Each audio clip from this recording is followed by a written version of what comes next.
오늘 본문 이사야 61장은 메시아 그리스도가 이루시는 하나님 나라와 주님의 은혜의 해를 선포합니다.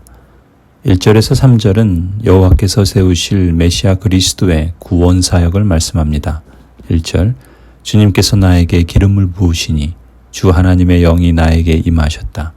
주님께서 나를 보내셔서 가난한 사람들에게 기쁜 소식을 전하고 상한 마음을 싸매어주고 포로에게 자유를 선포하고 갇힌 사람에게 석방을 선언하고 주님의 은혜의 해와 우리 하나님의 보복의 날을 선언하고 모든 슬퍼하는 사람을 위로하게 하셨다. 그리고 이어지는 4절에서 11절 말씀은 메시아 그리스도의 사역으로 하나님께서 택하신 언약 백성들이 누릴 축복을 예언합니다. 4절, 그들은 오래전에 황폐해진 곳을 쌓으며 오랫동안 무너져 있던 곳도 세울 것이다. 황폐한 성읍들을 새로 세우며 대대로 무너진 채로 버려졌던 곳을 다시 세울 것이다. 7절, 너희가 받은 수치를 갑절이나 보상받으며 부끄러움을 당한 대가로 받은 몫을 기뻐할 것이다.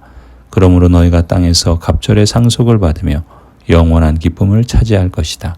10절, 신랑에게 제사장의 관을 씌우듯이 신부를 폐물로 단장시키듯이 주님께서 나에게 구원의 옷을 입혀주시고 의의 겉옷으로 둘러주셨으니 내가 주님 안에서 크게 기뻐하며 내 영혼이 하나님 안에서 즐거워할 것이다. 11절, 땅이 싹을 내며 동산이 거기에 뿌려진 것을 움트게 하듯이 주 하나님께서는 모든 나라 앞에서 의와 찬송을 샘솟듯이 솟아나게 하실 것이다. 그리고 누가복음 4장 18절에서 19절에서 예수님은 이 말씀을 친히 성취하시는 메시아 그리스도이심을 밝히셨지요. 주님의 영이 내게 내리셨다. 주님께서 내게 기름을 부으셔서 가난한 사람에게 기쁜 소식을 전하게 하셨다. 주님께서 나를 보내셔서 포로된 사람들에게 해방을 선포하고 눈먼 사람들에게 눈뜸을 선포하고 억눌린 사람들을 풀어주고 주님의 은혜의 해를 선포하게 하셨다. 말하자면 이 말씀이 예수님의 삶의 목적이요 비전이었습니다. 예수님은 대략 33년이라는 짧은 생애를 이 땅에서 사셨지만 뚜렷한 삶의 비전을 가지고 사셨습니다. 예수님이 사시는 동안 그의 관심은 온통 하나님께서 자신을 세상에 보내신 목적에 두었습니다. 그리고 그 보내신 목적이 여느 사람들처럼 돈이나 명예나 권력이 아니라 하나님 나라요, 또 그 나라에 살게 될 사람이었습니다. 그래서 예수님은 죄와 고통으로 무너진 삶을 회복하고 억눌린 사람을 일으켜 세우고 이웃사랑을 실천하여 은혜로우신 하나님의 평강이 가득한 나라를 이루시고 증거하셨습니다. 이것이 예수님의 비전이었습니다. 창조주 하나님께서 인생을 지으시고 사람에게 천마디 말씀으로 주신 라다의 사명처럼 예수님 역시 나도 잘 살고 남도 잘 살게 도와주는 그러한 삶을 사셨던 것이죠.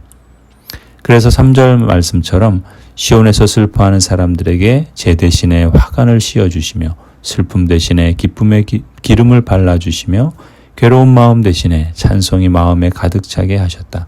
그리하여 사람들은 그들을 가리켜 의의 나무, 주님께서 스스로 영광을 나타내시려고 순수 심으신 나무라고 부른다. 비록 이 땅에서 짧은 생애를 사셨지만 분명한 꿈을 갖고 인생길을 걸으셨으며 그 길의 끝에서 진정으로 가치 있는 하나님 나라의 꿈을 이루셨고 무엇이 정말 기쁨을 주는지 보람을 주는지 그 열매를 거두셨습니다. 이렇게 예수님께서 거둔 그 열매 중에 하나가 바로 하나님의 언약 백성으로서 여러분이라 믿습니다. 이처럼 하나님 나라와 그 주님의 은혜의 해를 이루시고 증거하시는 예수님은 친히 택하여 부르신 하나님의 언약 백성들에게 이제 예수님의 비전과 사명을 위임해 주셔서 하나님께서 친히 이루시는 그 나라의 사명과 사역에 동참하게 하십니다.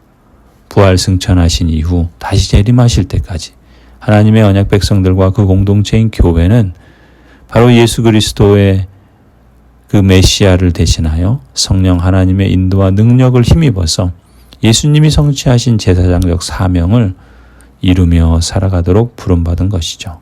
6절, 사람들은 너희를 주님의 제사장이라고 부를 것이며 우리 하나님의 봉사자라고 일컬을 것이다. 열방의 재물이 너희 것이 되어 너희가 마음껏 쓸 것이고 그들의 부귀영화가 바로 너희 것임을 너희가 자랑할 것이다. 질그릇 같은 인생이 예수님처럼 하나님 나라를 증거하는 삶을 산다면 그것이 얼마나 영광스러운 삶이겠습니까? 진정으로 가치 있고 보람 있는 삶이 아니겠습니까? 7절 너희가 받은 수치를 갑절이나 보상받으며 부끄러움을 당한 대가로 받은 몫을 기뻐할 것이다.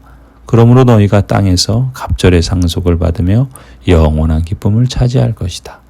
이뿐만이 아니죠. 9절 그들의 자손이 열방에 알려지며 그들의 자손이 만민 가운데 알려질 것이다. 그들을 보는 사람마다 그들이 나 주의 복을 받은 자손임을 인정할 것이다 말씀합니다. 그리스도 메시아께서 하나님의 나라를 증거하고 은혜의 해를 이루신 것처럼 그리스도께서 부르시고 맡기신 사명을 따라 순종하는 언약 백성들에게 주시는 축복의 약속이지요. 이 얼마나 복되고 보람 있는 영광스러운 약속입니까?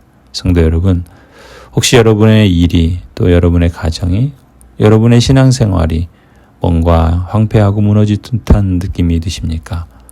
이제는 그 사슬을 끊고 일어설 때입니다. 4절 말씀처럼 그들은 오래전에 황폐해진 곳을 쌓으며 오랫동안 무너져 있던 곳도 세울 것이다. 황폐한 성읍들을 새로 세우며 대대로 무너진 채로 버려져 있던 곳을 다시 세울 것이다. 여러분, 오늘 이 시간 진지하게 생각해 보시기 바랍니다.